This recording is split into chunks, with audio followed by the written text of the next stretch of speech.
Hello students, आज हम class 10th English की बुक द फर्स्ट फ्लाइट का chapter the two stories about flying deeply understand करने वाले हैं। ये चैप्टर बहुत ही ज़्यादा इम्पोर्टेंट है बिकॉज इसमें दो अलग अलग स्टोरीज हैं, एक इमोशनल और मोटिवेशनल और दूसरी मिस्टीरियस और थ्रिलिंग। और दोनों स्टोरीज हमें लाइफ लेसन्स भी देती है। इस वीडियो में हम complete explanation, hidden meanings, symbolism, themes, character analysis, important points सब कुछ डिटेल में समझेंगे। सो वीडियो को एंड तक जरूर देखना। जैसा कि आपको पता है कि इस चैप्टर के दो पार्ट हैं, तो इस चैप्टर की दो वीडियोस बनेंगी, पार्ट 1 और पार्ट 2 की फॉर्म में। तो इस वीडियो में हम डिस्कस करेंगे पार्ट 1 को, जो कि है हिज फर्स्ट फ्लाइट। ये स्टोरी एक यंग सीगल बर्ड की है जो फ्लाइंग से डरता है। उसके ब्रदर्स और सिस्टर्स ऑलरेडी फ्लाई करना सीख चुके होते हैं, लेकिन ये यंग सीगल डर की वजह से, फियर की वजह से जंप नहीं कर पाता। स्टोरी एक्चुअली बर्ड्स के थ्रू ह्यूमंस की साइकोलॉजी को शो करती है। कभी कभी हम भी फेलियर से डरते हैं, रिस्क लेने से डरते हैं और अपनी एबिलिटीज पर ट्रस्ट नहीं करते। एग्जैक्टली वही इस सीगल के साथ हो रहा है। स्टोरी की अगर बिगनिंग की बात करें तो स्टोरी स्टार्ट होती है एक यंग सीगल से जो क्लिफ पर अकेला बैठा होता है। उसके सिबलिंग्स ऑलरेडी फ्लाइंग प्रैक्टिस कर चुके होते हैं। पेरेंट्स भी उसे इनकरेज कर रहे हैं कि फ्लाई, लेकिन वो बिल्कुल नहीं कर पाता। वो बहुत ज्यादा डरा हुआ होता है। उसे लगता है कि उसके जो विंग्स हैं, उसके जो पंख हैं, वो वीक हैं, वो गिर जाएगा, वो मर जाएगा। फियर मोस्टली इमेजिनेशन में होता है। रियलिटी में सीगल फ्लाई कर सकता था, बट उसका माइंड उसे रोक रहा था। इनिशियली पेरेंट्स उसे मोटिवेट करते हैं, लेकिन जब वो फिर भी फ्लाई नहीं करता तो पेरेंट्स उसे इग्नोर करना स्टार्ट कर देते हैं। क्यों? बिकॉज समटाइम्स ओवर प्रोटेक्शन किसी को स्ट्रोंग नहीं बनाता। पेरेंट्स चाहते थे कि सीगल के अंदर खुद से कॉन्फिडेंस आए, वो खुद से कॉन्फिडेंस को डेवलप करे, खुद रिस्क ले और इंडिपेंडेंटली फ्लाई करना सीखे। ये पेरेंटिंग का प्रैक्टिकल अप्रोच दिखाता है। यंग सीगल पूरा दिन हंग्री रहता है। उसके फैमिली मेंबर्स फिश खा रहे होते हैं, लेकिन उसे कुछ नहीं मिलता।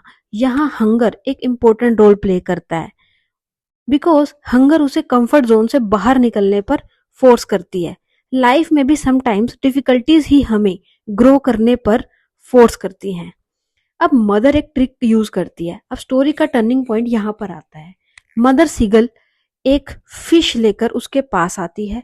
यंग सीगल एक्साइटेड हो जाता है, लेकिन मदर उसके पास आकर नहीं रुकती, उसके पास आकर लैंड नहीं करती। वो फिश को थोड़ा डिस्टेंस पर होल्ड करती है। हंग्री सीगल सडनली फिश लेने के लिए जंप कर देता है और वहां उसकी फर्स्ट फ्लाइट बन जाती है। वहां वो एक बार अपनी पहली उड़ान भर लेता है। तो इनिशियली वो पैनिक करता है, उसे लगता है कि वो नीचे गिर रहा है, लेकिन सडनली उसके विंग्स स्प्रेड हो जाते हैं। हवा उसे सपोर्ट करने लगती है और वो फ्लाई करना स्टार्ट कर देता है।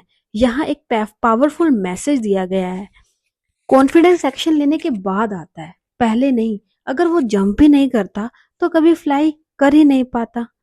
तो अब यंग सीगल की जो फीलिंग्स है आफ्टर फ्लाइंग, वो ये है कि वो फियर को, डर को बिल्कुल फॉरगेट कर देता है, बिल्कुल भूल जाता है, हैप्पी फील करता है और स्काई को एंजॉय करता है। फैमिली उसे अप्रिशिएट करती है, सब उसके अराउंड फ्लाई करते हैं हैप्पीली। फाइनली उसे रियलाइज होता है कि वो कैपेबल था फ्रॉम द बिगनिंग।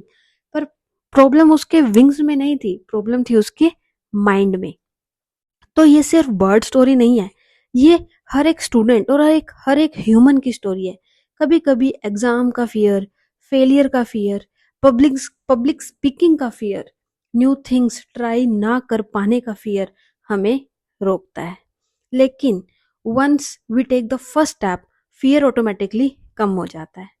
तो अगर इस चैप्टर की हम थीम की बात करें तो ये चैप्टर हमें सिखाता है फियर और करेज के बारे में, कि जो फियर है ना वो नेचुरल है, पर करेज मीन्स फियर के बावजूद एक्शन लेना, डर के बाद भी अपना करेज दिखाना, हिम्मत दिखाना, सेल्फ कॉन्फिडेंस। हम ऑफन अपनी एबिलिटीज अंडर एस्टिमेट करते रहते हैं। हम कैपेबल होते हैं, लेकिन हम खुद ही खुद को अंडर एस्टिमेट करते हैं कि हम ये नहीं कर सकते।